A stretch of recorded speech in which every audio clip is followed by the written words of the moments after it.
Glória a Deus. Você pode tomar o seu lugar. Obrigada. Glória a Deus. Eu estava preocupada, gente, se essa mesa aqui não ia ficar alta demais para mim. Mas aí eu pensei, eu que lute, né? Eu que lute com essa mesa, porque eu sou baixinha, então a culpa é minha. Então, eu estou muito feliz de estar aqui com vocês nessa noite, muito feliz mesmo. Muito grata a Deus pela vida dos ministros dessa casa, pela vida do pastor Alex, que também sem ele, nenhum de nós estaríamos aqui, não é verdade? Pela vida do ministro Diego, que me convidou para estar aqui. Sou muito honrada de estar servindo a essa casa agora também com a palavra do Senhor. E muito honrada de ter vocês aqui para me ouvir. Eu não sei vocês, mas eu gosto de ver as pessoas quando eu estou falando. Eu não estou vendo ninguém. Será que pode acender pelo menos uma parte da luz, pelo menos atrás? Para iluminar. Ai, glória a Deus, que bom, que bom. É muito bom ver vocês. Então, hoje, como vocês já sabem, nós vamos falar sobre o tema Eu que lute, Deus quem faz. Quando eu recebi essa mensagem, esse convite do Diego e ele me mandou o tema, eu falei assim, Deus, Ele é perfeito e Ele sempre está orquestrando a minha vida nos mínimos detalhes. E eu gosto muito dessa palavra orquestrar. Eu não sei se é o subconsciente, porque é relacionado à música. Eu não sei, pode ser. Mas eu entendo dessa palavra orquestrar, que é como se Deus estivesse colocando cada coisa da minha vida no seu devido lugar, intencionalmente. E essa mensagem, ela não caiu aqui de paraquedas, ela não foi à toa. Essa mensagem, ela foi especial e eu quero muito compartilhar com vocês tudo que Deus já derramou na minha vida e no meu coração através dela. E o versículo base que nós vamos usar aqui é em Atos, capítulo 16, versículo 25, vai estar projetando aqui para nós lermos juntos. Já está aqui? Vamos ler todos juntos. Diz assim: por volta da meia-noite, Paulo e Silas estavam orando e cantando hinos a Deus, e outros presos os ouviam. De repente, houve um terremoto tão violento que os alicerces da prisão foram abalados. Imediatamente, todas as portas se abriram e as correntes de todos se soltaram. O carcereiro acordou e, vendo as portas abertas, as portas da prisão, desembainhou sua espada para se matar, porque pensava que os presos tivessem fugido. Mas Paulo gritou: não faça isso, estamos todos aqui. O carcereiro pediu luz, entrou correndo e trêmulo prostrou-se e prostrou-se diante de Paulo e Silas. Então levou-os para fora e perguntou: senhores, que devo fazer para ser salvo? Eles responderam: creia no Senhor Jesus e serão salvos você e os da sua casa. E pregaram a palavra de Deus a ele e a todos os de sua casa. Naquela mesma hora da noite, o carcereiro lavou as feridas dele. Em seguida, ele e todos os seus foram batizados. Então os levou para a sua casa, serviu-lhes uma refeição e com todos os de sua casa alegrou-se por muito haver crido em Deus. Glória a Deus, que passagem maravilhosa. Eu sei que o Patrick já orou por mim, já orou por nós, mas eu gostaria muito de mais uma vez orarmos todos juntos, entregando os nossos corações diante do Senhor. Pai, muito obrigada por essa palavra, por todos que estão aqui. Pai, como eu sou grata por esse momento, e eu quero te pedir, Senhor, que o Senhor nos dê espírito de sabedoria e de revelação, no pleno conhecimento do Senhor. Que o Senhor ilumine os olhos do nosso coração, a fim de que, Senhor, saibamos para o que o Senhor nos chamou. Pai, eu oro em nome de Jesus, que aquilo que eu não posso fazer, Deus, o Senhor faça individualmente em cada coração. Senhor, que cada um seja conduzido à sua revelação pessoal, ó Deus, dessa mensagem, seja conduzido pelo seu Espírito, em nome de Jesus, porque nós cremos que é o Senhor que faz na nossa vida. Amém. Então, nós vemos aqui essa passagem, Paulo e Silas foram presos. E o mais interessante dessa mensagem é que Paulo e Silas foram presos injustamente. Eles não haviam roubado, eles não haviam matado, eles já estavam pregando a palavra de Deus ali na Macedônia, em Filipe, e pregando a palavra de Deus, eles tinham encontrado com uma escrava que tinha um espírito de adivinhação. E aquela escrava perseguia, estava indo sempre atrás de Paulo e de seus companheiros.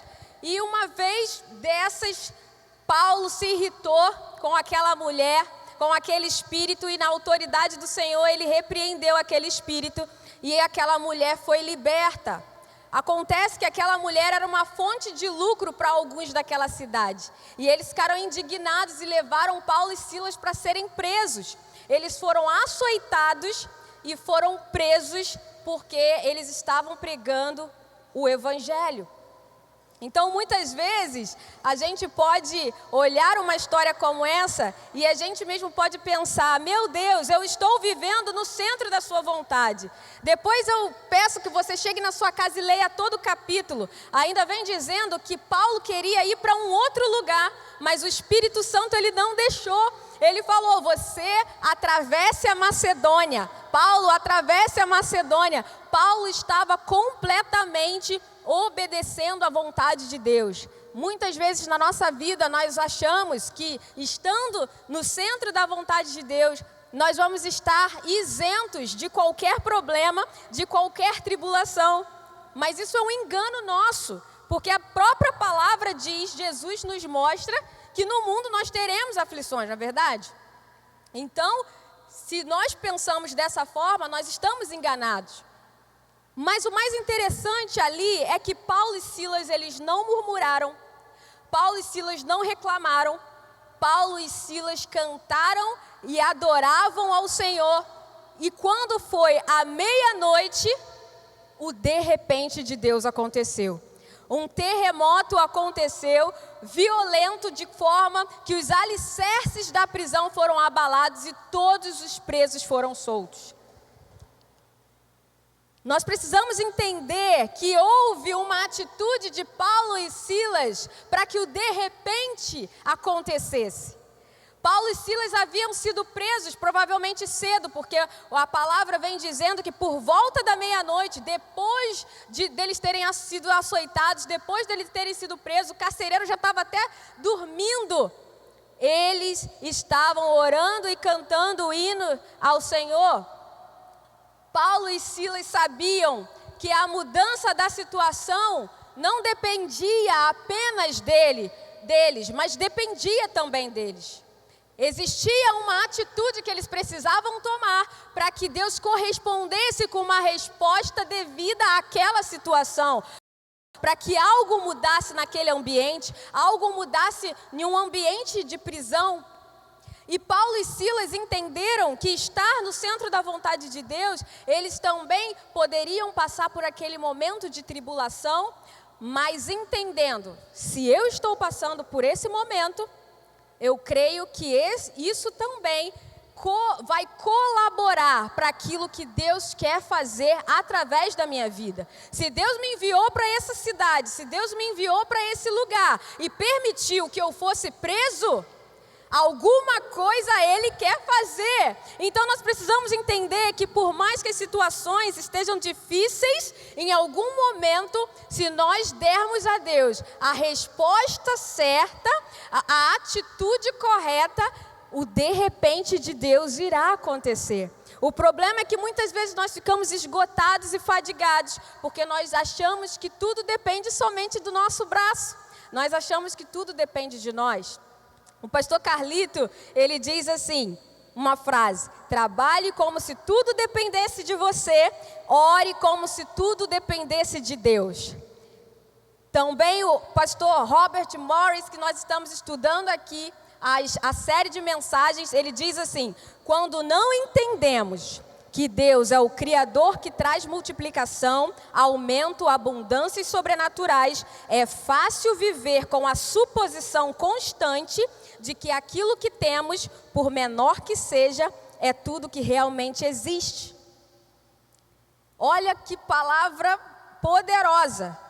Quando nós não entendemos que Deus é que supre a nossa vida, que Ele é o Criador e que Ele pode fazer todas as coisas, é muito fácil a gente acreditar que a situação que nós estamos vivendo, seja ela uma situação difícil, uma situação de prisão, uma situação de derrota, uma situação de dor, talvez, na nossa visão, é tudo que existe para nós. Mas Paulo e Silas sabiam que em Deus havia uma outra realidade que poderia acontecer na vida deles, além daquela que era a prisão.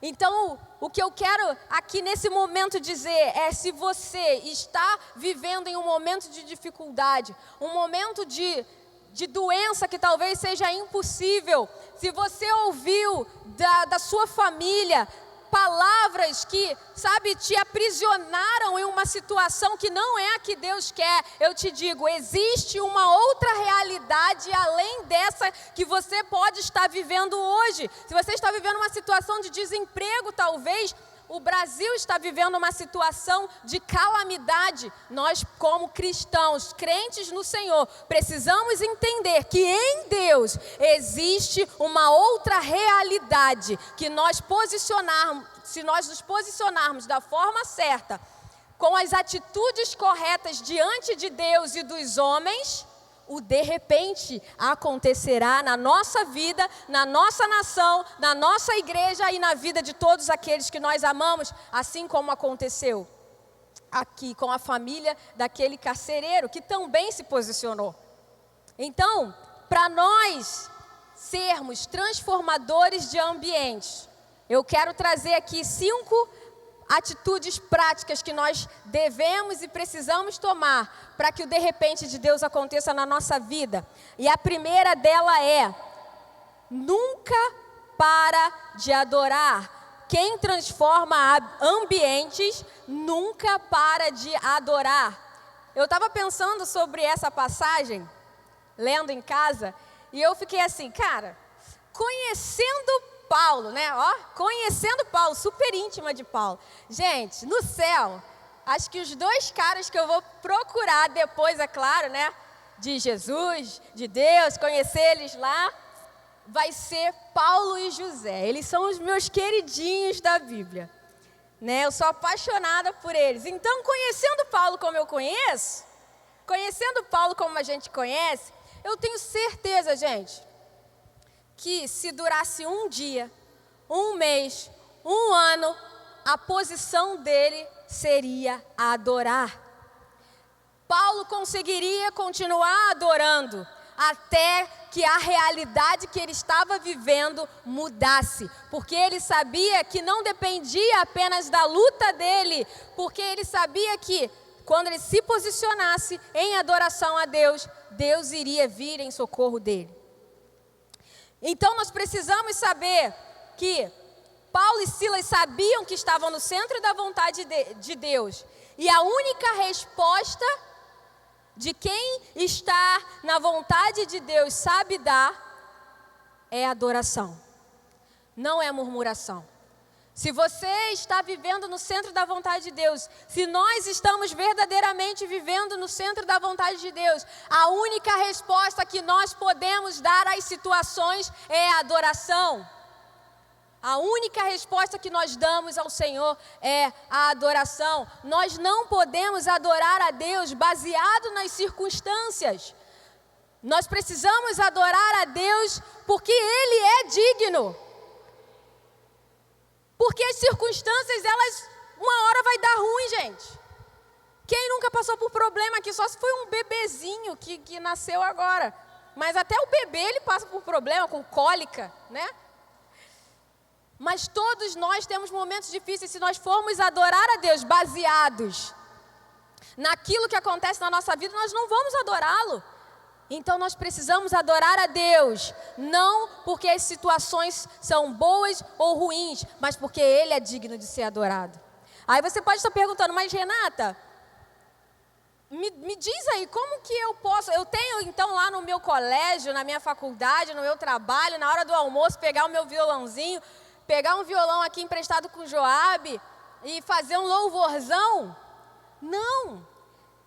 As nossas atitudes podem adorar a Deus. A nossa forma de falar, ela pode adorar a Deus. A forma que nós nos vestimos, que nós nos posicionamos diante das situações da nossa vida podem adorar a Deus. Eu quero dar um exemplo que eu estava lembrando hoje. Eu, quando estava fazendo faculdade, alguns aninhos atrás, eu decidi não me corromper. E nós precisamos entender que a corrupção, ela não é apenas aquele que recebe algo, mas também é aquele que dá algo para o corrupto, né? É o corruptor, ele dá algo para corromper alguém. E eu falei, não, eu quero ser fiel aqui nesse lugar. E eu lembro que na faculdade eu falei, eu não vou colar, eu posso ir mal demais nas matérias, mas eu não vou colar e não vou dar cola. E eu lembro que uma vez, em uma prova, eu sempre sentava na frente para já evitar os espertos. Aí eu lembro que um colega meu gritou assim, se alguém quer colar aí, não senta atrás da Renata não, porque ela não dá cola, hein? E eu trago isso comigo até hoje com o maior orgulho, porque ainda além disso, ainda eles sabendo que eu não dava cola, que eu não negociava os meus princípios, todos eles gostavam de mim, falavam comigo. Muitas vezes a gente acha que a gente tem que ser o chato do lugar. Nós não precisamos ser chatos, nós não precisamos ser ignorantes, nós não precisamos, porque a forma que nós nos portamos, as pessoas, quando veem que nós as respeitamos, elas também nos dão respeito. É aquela frase, gentileza gera gentileza. Respeito também gera respeito. As pessoas me respeitavam, elas gostavam de mim, só que elas sabiam, a Renata não negocia. Porque a minha forma de adorar ali na faculdade era o meu posicionamento. Assim, eles sabiam que eu tinha algo diferente para oferecer. Então, nós precisamos saber que um transformador de ambiente, primeiro, muda a si mesmo. Muitas vezes nós queremos mudar a todo mundo, queremos mudar a todos, mas nós não mudamos a nós mesmos. Para mudarmos uma situação, nós precisamos ser os primeiros a serem transformados pelo Senhor. E hoje nós estamos na era do empoderamento, né? É o empoderamento feminino, é o empoderamento das classes. Nós estamos vivendo na era do empoderamento. Mas eu quero te dizer algo nessa noite. Homens e mulheres verdadeiramente empoderados são aqueles que entenderam quem são em Deus e assumem o seu lugar de influência nele. Então, se você quer ser menina, mulher, uma mulher realmente empoderada, se você, menino, homem, se você quer ser um homem verdadeiramente empoderado nessa sociedade, entenda quem você é em Deus, encontre quem você é em Deus e entenda qual é o seu lugar de influência nele. E por que eu falo o nosso lugar de influência nele? Porque hoje, olhando para o nosso estado, nosso país, nós vemos muitas pessoas em lugares de influência. Mas são pessoas em lugares de influência que estão influenciando negativamente. O nosso sistema público, o nosso sistema de saúde está quebrado, o nosso sistema econômico está quebrado. Por quê? Porque os homens que estão em lugares de influência estão influenciando negativamente. Mas aqueles que encontraram seu lugar em Deus e assumiram o seu lugar de influência nele, influenciam para transformar realidades, influenciam para transformar o caos em bonança, assim como é o nosso Deus. Então nós precisamos ser essas pessoas empoderadas. E o segundo ponto daqueles que transformam ambientes, quem transforma ambiente fica posicionado até que a situação mude. Nós vimos ali que Paulo e Silas cantaram até que a situação mudasse. Como eu já falei, eu acredito que eles ficariam nessa até que as coisas mudassem. O problema é que nós achamos que, meu Deus, eu perdi meu emprego, vou ali no meu quarto orar. Orei, saí do meu quarto. Fiquei do lado do celular. Mas cadê a resposta de emprego? A gente acha que o de repente de Deus ele vai acontecer em 5 minutos depois que a gente orar, 5 minutos depois que a gente se posicionar. Só que acontece que leva muito tempo até que o de repente aconteça. Leva muito tempo. Nós olhamos a vida de algumas pessoas, por exemplo, vou citar aqui o nosso pastor. Às vezes a gente olha para a vida dele e vê a visão que ele tem.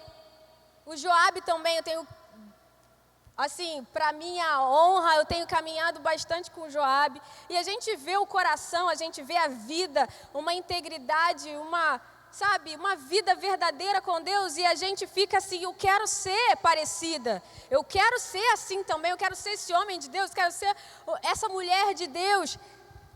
Só que não é de repente. Não é do nada que isso aconteceu. A gente olha para a vida dessas pessoas, mas a gente não quer pagar o preço que elas pagaram. E tem uma frase que eu gosto muito que diz assim: pessoas bem-sucedidas fazem todos os dias o que pessoas comuns fazem de vez em quando. Vou repetir. Pessoas bem-sucedidas fazem todos os dias o que pessoas comuns fazem de vez em quando. Então, você acha que uma vida que o Joab construiu diante de Deus foi de repente?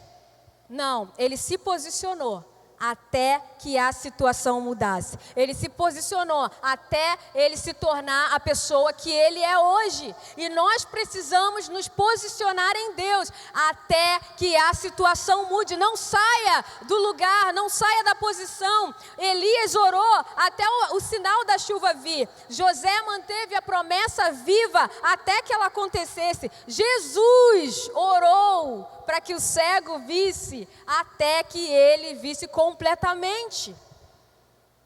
Gente, é Jesus, tá? O nosso Deus.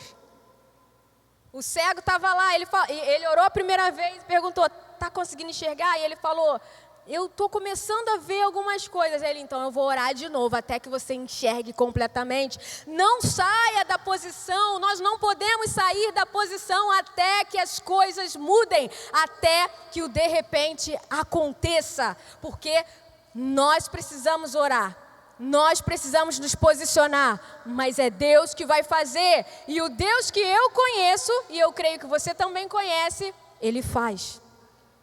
Ele não... Gente, Deus ele não deixa de fazer a parte dele. Então se posicione até que algo aconteça. Enquanto eu estava construindo essa mensagem, eu li uma passagem que eu falei, não, eu preciso compartilhar essa passagem com eles.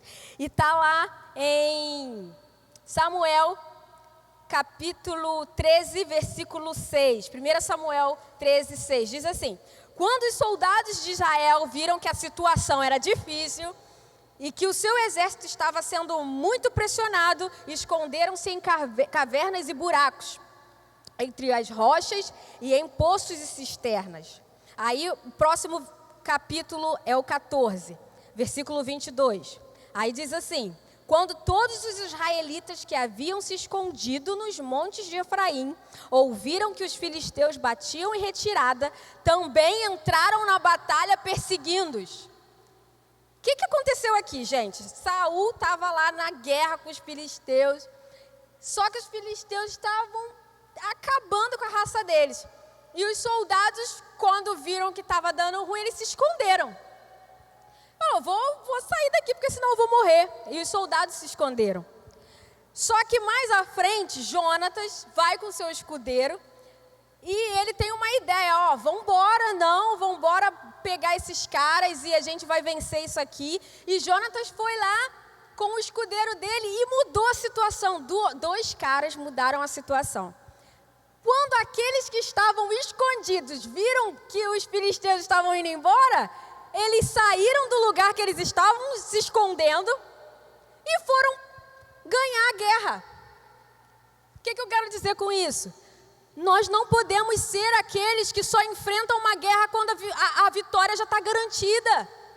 Nós precisamos nos posicionar, seja a situação qual for. O bicho está pegando, vamos embora. Vai ter evangelismo, Patrick? Vamos embora para o evangelismo. Vai ter limpeza da igreja? Vamos embora limpar a igreja. Mas não, muitas vezes nós só queremos estar aqui para adorar ao Senhor. O Patrick chama para ir para o evangelismo, a gente, mó sol, cara. Essa hora? Ah, não. Ih, tô fora. Aí o Patrick chama a gente para um churrasco, né, Patrick? O Patrick vai pagar aquele churrasco para a gente. Ia ser o Diego, mas então você que lute. Você que está aí hoje, você que lute. Aí o Patrick chama a gente para um churrasco e vamos embora. Situação tá ganha, vamos embora. Gente, fique posicionado até que a situação mude. É para ganhar vidas para Jesus? Vamos ganhar vidas para Jesus. É para comer o churrasco? Vamos também. Mas na hora da dificuldade estamos posicionados até que o de repente aconteça. Os transformadores de ambiente ficam posicionados até que algo aconteça. Terceiro, aquele que transforma ambientes é movido por compaixão. Nós vemos aqui algo extraordinário que aconteceu através da vida de Paulo. Paulo ali, quando estava pregando, o terremoto aconteceu, todas as celas foram abertas, as algemas daqueles presos foram retiradas, e quando aquele homem, aquele carcereiro, ele acorda e vê que tudo estava aberto, ele se desespera. E ele falou, eu vou me matar. Quando Paulo vê que aquele homem ia se matar, ele fala, não faça isso. Estamos todos aqui. Gente, de verdade, na boa, quem ia fazer isso? No lugar de Paulo, muitos não apenas deixariam ele se matar, como matariam aquele cara. Porque eles foram soltos, todos os presos estavam soltos ali naquele lugar. Todos os presos estavam libertos, estavam liberados para fazer o que eles quiserem. As correntes deles foram soltas, mas não.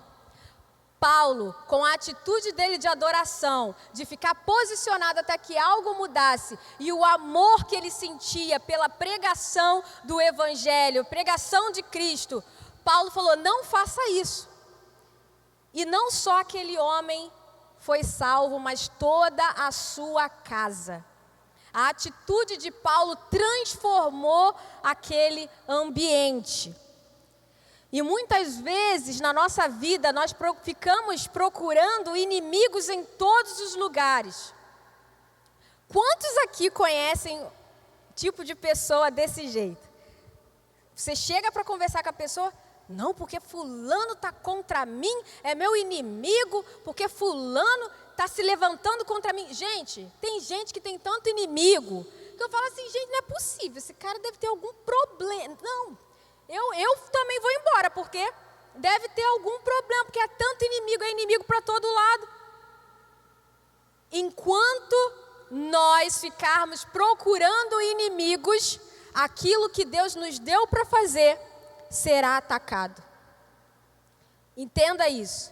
Enquanto nós estivermos procurando inimigos para todos os lados, aquilo que Deus nos deu para fazer, que é a pregação do Evangelho, o amor, a caridade, estará sendo atacado, porque os nossos olhos estarão focados no lugar errado. E eu vejo isso na vida de Saul. Tem uma passagem que Saul, ele vai atrás de Davi. É muito, muito impactante essa mensagem. Depois você, se puder, você leia. Está lá em 1 Samuel capítulo 23, o versículo 26 e 27. Diz assim, que Saul ele estava indo atrás de Davi, que era o seu inimigo. E enquanto Saul estava com seus 3.000 soldados, Saul tirou do descanso, do lugar deles, 3.000 soldados para irem atrás de Davi. E enquanto Saul estava lá atrás de Davi, um mensageiro veio e falou, Saul, Israel está sendo atacado. E Saul tem que desesperadamente sair do lugar dele e ir defender aquilo que Deus mandou ele defender. Nós precisamos entender que nós fomos chamados para gerar vidas e não para matar vidas. Paulo entendeu isso e naquele momento, quando aquele homem puxou aquela espada, aquela faca para se matar, Paulo falou, não faça isso, porque eu tenho uma resposta muito melhor para a sua vida. Eu posso transformar o ambiente que você vive. E vocês já pararam para pensar, por que aqueles homens que estavam presos com Paulo não fugiram? Gente, pensa um minuto. Paulo só estava preso um dia, mas aqueles homens que estavam lá presos, alguns deviam ter anos e anos e anos aprisionados naquele lugar. A palavra diz que todas as celas foram abertas e todos os presos foram soltos. Aí eu te pergunto, por que esses homens não fugiram?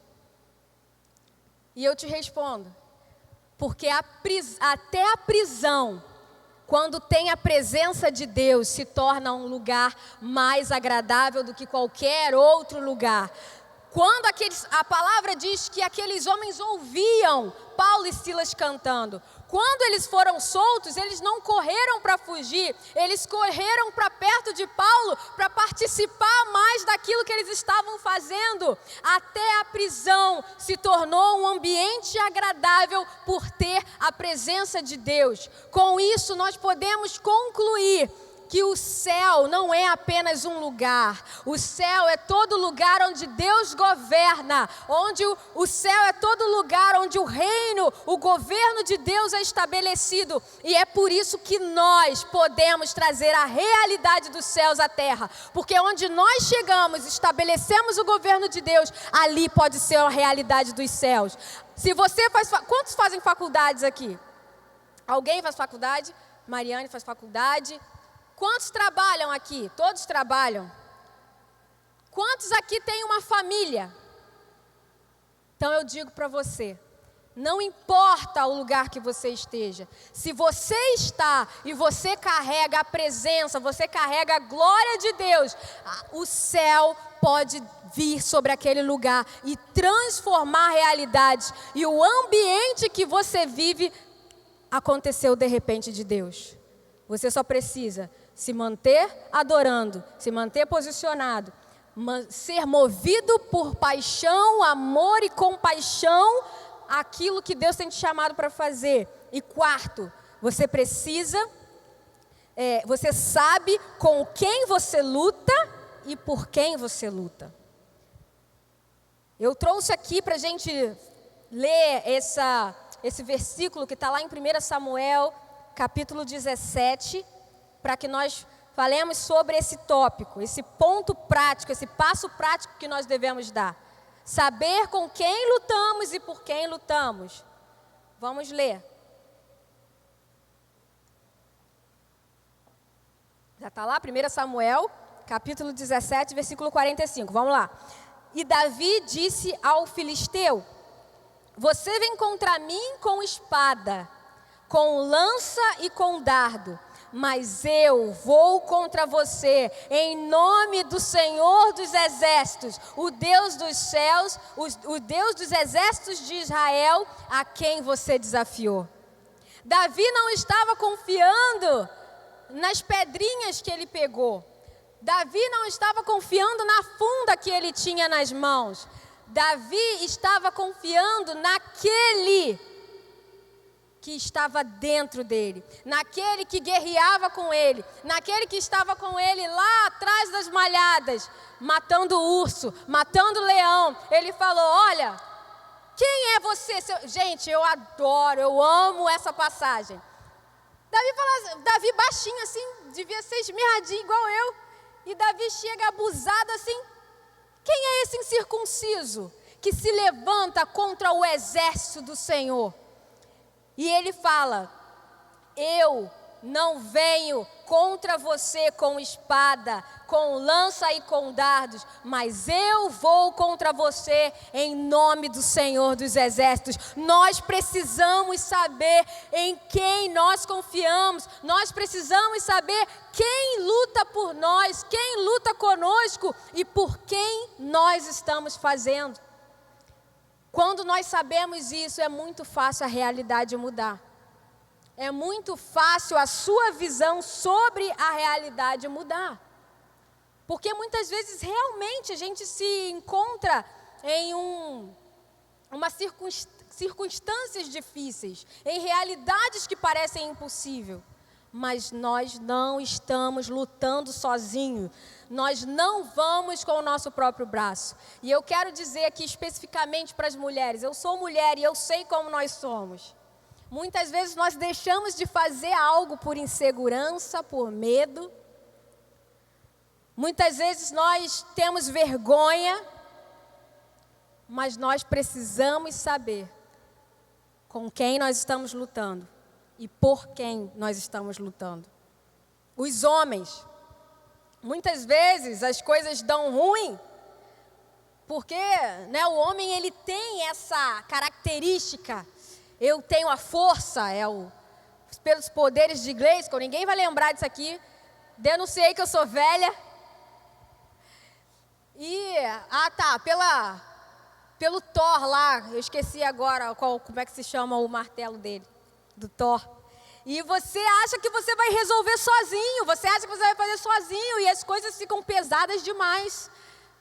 Quando você tenta resolver com sua própria força, você precisa saber que você luta com o Senhor, o Deus da guerra, que guerreia por nós, que trabalha por nós quando nós estamos dormindo. Você precisa saber.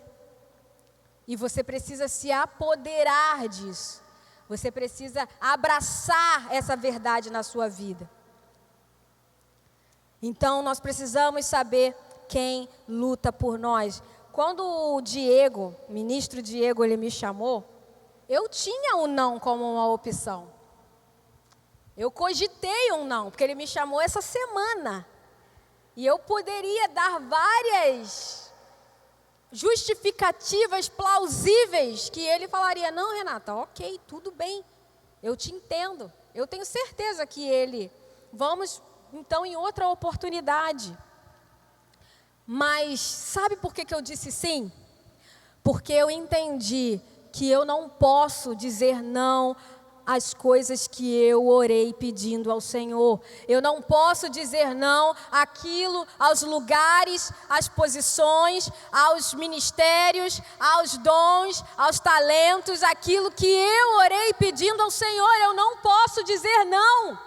Quantas vezes eu orei? Hoje eu tenho 35 anos, eu não tenho problema de falar a minha idade. Eu tenho 35 anos e alguns anos atrás, eu lembro, e hoje eu vejo muitos frutos do que eu orei há 5, 10 anos atrás, pedindo: Senhor, me coloca em posições de relevância. Eu quero honrar o teu nome quando eu chegar lá. Me coloca em lugares de influência, porque eu sei que eu tenho sido fiel a ti. E quando eu chegar lá, a minha vida vai apontar para ti. As pessoas vão olhar para mim e vão ver algo diferente, vão ver que existe alguma coisa, porque não é possível nós estarmos posicionados em Deus e as pessoas não verem algo diferente. Não é possível, porque a luz dele é que brilha através de nós, é a luz dele que brilha em nós. Então, quinto e último passo prático que nós podemos dar: nós precisamos aproveitar todas as situações. E é isso que eu estou fazendo hoje.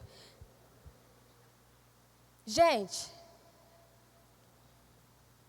eu orei, eu trabalhei, eu estudei essa palavra. Mas sabe por que eu vim? Porque eu sei que é Deus que faz. Não depende de mim. Não adianta eu ficar aqui gritando, me esgoelando. Chega a ser ridículo. Se eu quisesse fazer algo, comover você de uma forma, com palavras, mas eu posso falar como Paulo, não são palavras, não são fábulas, como Pedro também falou, não são contos humanos. A palavra de Deus é o poder de Deus, é Ele que faz através de nós. Então, quando eu venho aqui, quando eu recebo um convite como esse, eu estudo, eu luto, eu que estudo, eu oro, eu jejuo, eu faço o que eu tenho que fazer, mas eu sei que é Deus quem faz. O resultado é dele. O resultado é dele. E Ele é o maior interessado nesse resultado, porque o resultado na presença de Deus são vidas para Ele, e Ele é o mais interessado. Então eu posso descansar. Então eu digo para você com todo o meu coração, se Deus tem te chamado para fazer algo, aproveite a oportunidade, porque é Ele quem faz. Vai sem medo, ou vai com medo mesmo, na hora lá Ele vai tirar o seu medo. Aproveite as oportunidades que Deus tem te dado. Então, diz assim: e pregaram a palavra de Deus a eles e a todos de sua casa.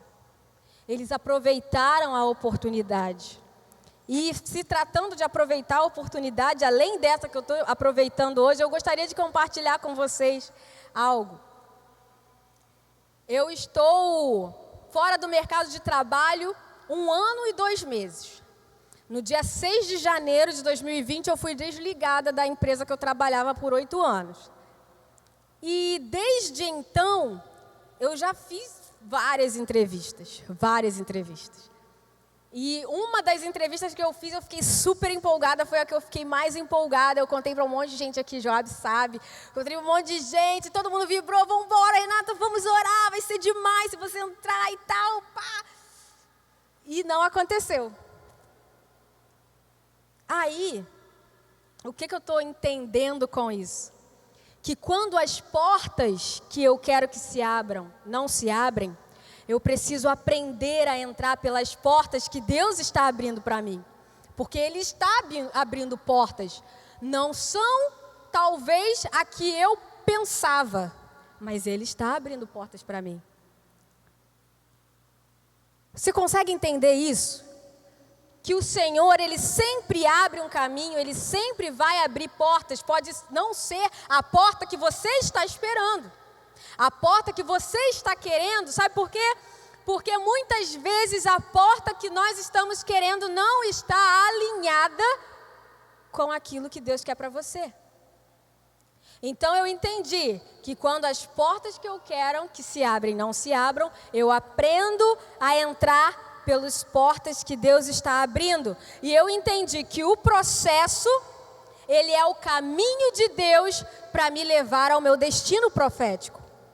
Então eu entendi que o que eu estou vivendo hoje, a posição que eu estou hoje, o lugar que eu estou hoje, 1 ano e 2 meses, eu falo que eu estou no meu sabático. Dá licença, eu não estou desempregada. Crente não fica desempregado, crente fica no radar ali do céu. Opa, Renata é a próxima ali. Eu entendi que esse lugar que eu estou hoje é o lugar do caminho para o meu destino profético. E assim como é impossível falar sobre isso e não lembrar do meu outro queridinho que é José. Gente, mais processo do que José passou. A gente acha que o de repente de José foi realmente de repente, né? A gente lê ali poucos capítulos, foram 13 anos. José recebeu as promessas com 17 anos e a promessa só foi se cumprir com 30. Foram 13 anos ali na luta, na posição. E ele não saiu da posição. Só que nós vemos a história dele se desenhando, né? Altos e baixos, altos e baixos. Quando ele achava que ele... não, agora vai acontecer, lá na casa de Potifar. Ai, agora vai acontecer. Nada. Aí José foi para a prisão, aí foi elevado ali ao chefe dos prisioneiros. Cara, era o bicho. E ali ele conheceu duas pessoas que ele interpretou sonhos, e um desses falou dele para o rei do Egito. Olha como a história de José foi conduzida loucamente. É bizarro pensar nisso. E essa é a minha esperança. Nesse lugar que eu estou hoje, eu estou ouvindo mais a voz de Deus, eu estou vendo mais o que Deus está fazendo, eu estou contribuindo mais para os propósitos dele nessa terra, eu tenho podido servir mais a essa casa, eu tenho podido servir mais a obra do Senhor, eu estou aproveitando todas as oportunidades. Eu estou entrando pelas portas que Deus abriu para mim. Então, Deus, ele não tem inveja, né, de nós. Ele é um pai que ele ama promover os seus filhos. Deus, ele é um pai que ele ama promover aqueles que a sua vida aponta para Deus. E eu quero encerrar dizendo, lá em Mateus capítulo 5, vocês são a luz do mundo. Presta bem atenção nesse versículo. É tremendo. Olha o que Jesus está falando. Vocês são a luz do mundo. Não se pode esconder uma cidade construída sobre um monte. E também ninguém acende uma candeia e coloca debaixo de uma vasilha. Pelo contrário, coloca no lugar apropriado. E assim ilumina a todos os que estão na casa. Assim, Jesus está falando, assim, desse jeito, como a montanha não está escondida, assim como a candeia não está debaixo de uma vasilha, mas está no alto iluminando, assim brilhe a luz de vocês diante dos homens. Deus, ele deseja nos exaltar, mas para quê? Para que suas boas obras sejam vistas e glorifiquem ao Pai de vocês. Meus irmãos, nós precisamos tomar o nosso lugar de influência nele. Nós precisamos ser transformadores de ambiente. Nós precisamos ser aqueles que é diferente do ambiente que está, porque só transforma o ambiente aquele que não é igual ao ambiente. Nós precisamos deixar a luz de Cristo que está em nós brilhar. Nós precisamos. E eu gostaria de fazer 2 orações bem específicas e encerrar aqui. E a primeira é, se você quer esse empoderamento que eu falei no início, se você quer ser um transformador de ambiente, daquele que entende quem é em Deus, se você acha que você ainda não entendeu quem é em Deus, eu quero orar pela sua vida.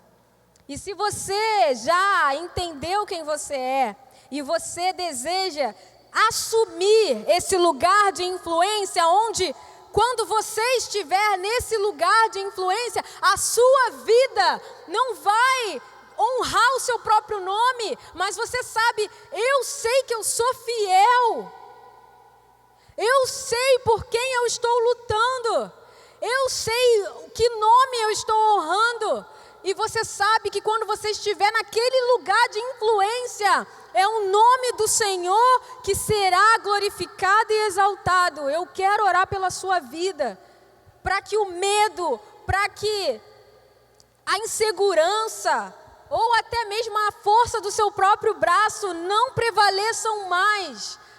mas que a luz que brilha em você resplandeça diante dos homens, para que o nome do Senhor seja glorificado, em nome de Jesus.